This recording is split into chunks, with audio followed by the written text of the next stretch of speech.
Hello fellas, welcome back to my YouTube channel L Universe. Thank you so much for clicking the notification. Dan hari ini aku mau bagikan secara singkat aja tips hari ini yang berjudul 15 strategi kerja yang efektif di saat yang paling sibuk. Jadi kalau aku nunduk-nunduk ini kelihatan aneh gak sih? Di kamera iya, soalnya aku masih harus lihat catatan. Catatannya dari page IG aku itu ya. Jadi pernah gak sih fellas kamu ngalamin ya, aku ini lagi sibuk banget, ini kerjaan banyak banget, lembur dan sebagainya gitu ya, kemudian rasanya keteteran kayak gitu ya. Aku juga sering ngalamin yang kayak gitu. Nah, untuk itulah hari ini aku mau bagikan tentang 15 strategi kerja di saat yang paling sibuk. Yang kemarin juga udah aku postan, tapi coba kita kupas sedikit lebih detail ya. Yang strategi kerjanya nih gimana sih ya.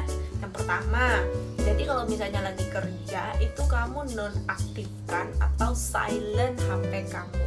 Ini sangat penting sekali, khususnya bentar ya, bikin poni dulu.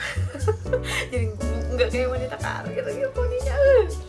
Yang pertama, gini ya, kayak di dunia sekarang ya, dimana media sosial ini benar-benar memegang peran yang sangat penting. Maksudnya itu udah lengket banget sama kehidupan kita. Jadi HP kita ini kadang-kadang tong lagi kerja bikin laporan teng gitu kan. Jadi itu benar-benar mengganggu dan itu jadi side track sehingga kamu akan terus ke distract dan akhirnya kerjaanmu nggak selesai. Jadi just make sure when you are working on something, just nonaktifkan atau silent aja HP-mu dan nanti cek lagi ketika kamu udah selesai gitu. Kemudian yang kedua, buat beberapa to-do list dengan timeline yang berbeda. Nah, ini penting banget untuk bikin to-do list ini. Pertama ya, kalau aku bikin to-do list ini pertama harian, itu pasti. Jadi kayak besok aku mau ngerjain apa, itu aku tuliskan gitu.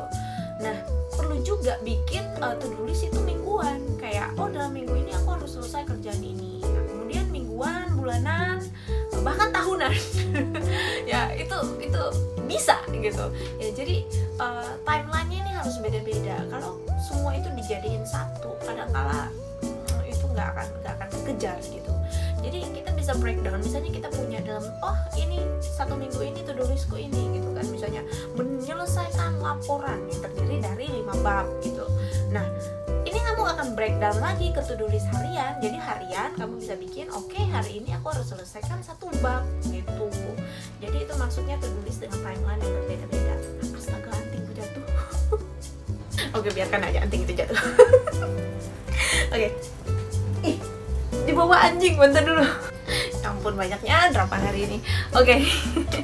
Yang ketiga itu adalah jangan melakukan multitasking. Nah, ini penting banget ya. Ada orang bilang kalau cowok itu susah multitasking, dia harus bisa cuma kayak satu kerjaan aja gitu. Tapi kalau cewek bisa, kayak pas sambil masak, bisa sambil nyuci gitu, bisa sambil masak nasi juga, tadi udah ya masak nyuci gitu, bisa sambil jemur pakaian yang kayak gitu-gitulah gitu.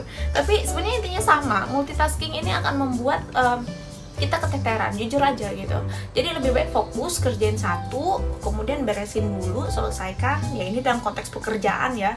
Kalau rumah tangga sih menurutku emang bisa multitasking gitu. Meskipun sering nasiku juga jadi hangit gosong gitu. Tapi untuk kerjaan memang selesaikan aja satu dulu gitu, baru kerjakan yang lain biar fokus ya.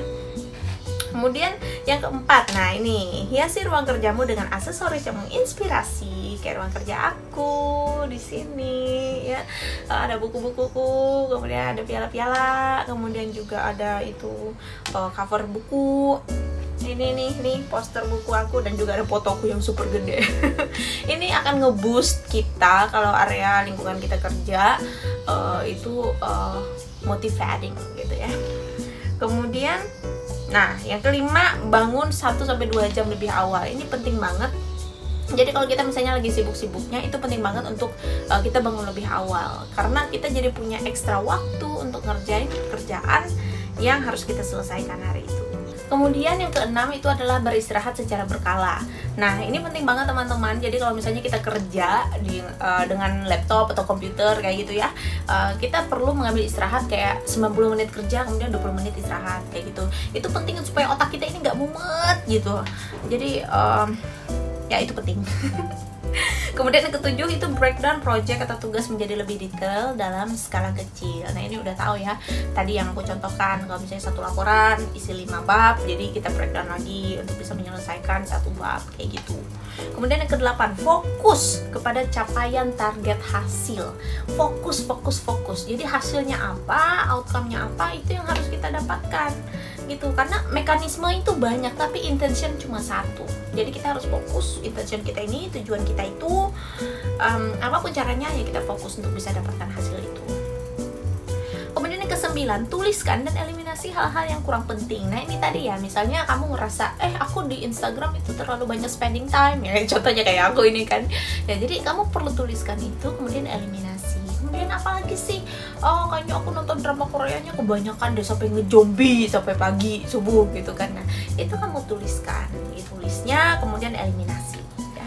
Itu nggak selamanya, tapi di masa-masa kamu sibuk itu penting untuk dieliminasi.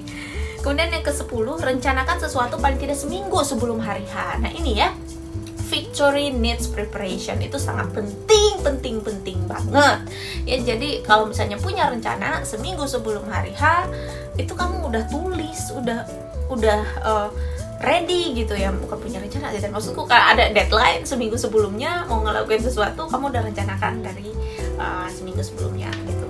Ngomongnya beribet ya, ini ngejar nih soalnya baterainya sisa 10%. Kemudian yang ke-11, makan dan minum secara teratur saat ada lebih banyak pekerjaan. Nah, bukan justru karena kerja jadi puasa, lupa makan, lupa minum ya. Harus itu supaya otak kita bisa tetap bekerja, punya asupan gizi.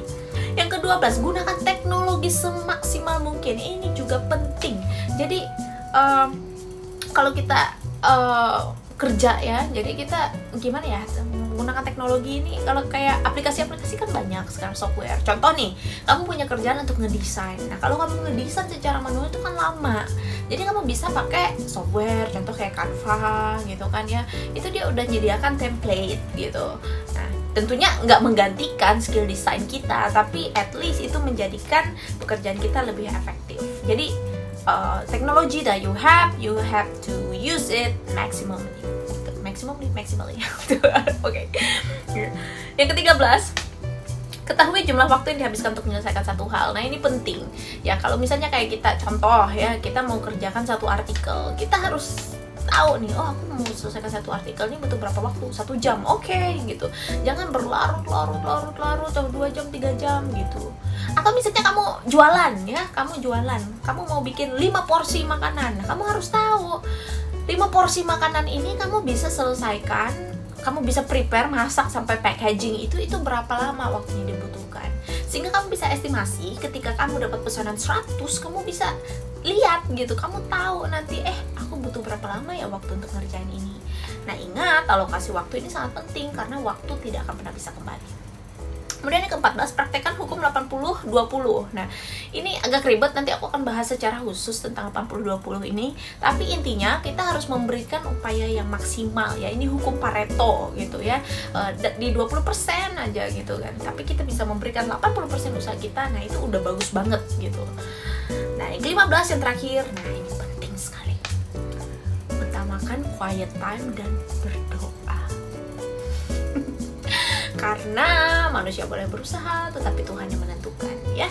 Jadi jangan pernah lupakan Tuhan dalam setiap pekerjaanmu. Ambil waktu khusus, serahkan semua kepada Tuhan, and say, God, I do my best, and you take care of the rest. Oke, itulah tadi dia 15 strategi kerja yang efektif di saat-saat yang paling sibuk. Semoga bisa berguna untuk teman-teman semua. Thank you so much. Jangan lupa like, share, dan subscribe ya, Elle Universe YouTube channel. Bye-bye. Kok aku jadi kayak anak kecil ya, padahal ini strategi kerja efektif untuk kerja profesional.